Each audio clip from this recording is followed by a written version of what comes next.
আমার নতুন প্রজন্ম আমরা ভোট সেন্টারে গিয়ে দিনের ভোট রাতে হয়ে গেছে এবং সেটা আপনার 14 সালে বিনা ভোট এমপি হয়ে গেছে, 24 সালে আমি তুমি দামির নির্বাচন হয়েছে। এদেশে এই ধরনের আর 2 নম্বরের নির্বাচন আমরা দেখতে চাই না।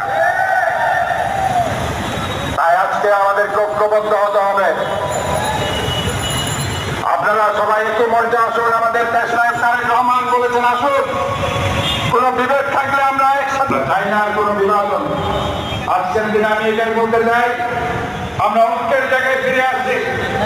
এই ঐক্যবদ্ধতার মধ্যে দিয়ে আমরা আমাদের শোষণ, নির্যাতন, নিপীড়ন আমরা দূর করতে চাই। আমরা একটা দুর্নীতিমুক্ত সমৃদ্ধশালী স্বাধীন সার্বভৌম বাংলাদেশ আমরা প্রতিষ্ঠিত করতে চাই, যেখানে মানুষের মৌলিক অধিকার, গণতান্ত্রিক অধিকার রক্ষা হবে। আমি আজকে ইসলামী আন্দোলন বাংলাদেশ, আমি ওনাদেরকে যে কোনো সময় ওনারা আমাকে ইনভাইট করেছেন, আমি ওনাদের দাওয়াত কর্পোরেট করার চেষ্টা করেছি।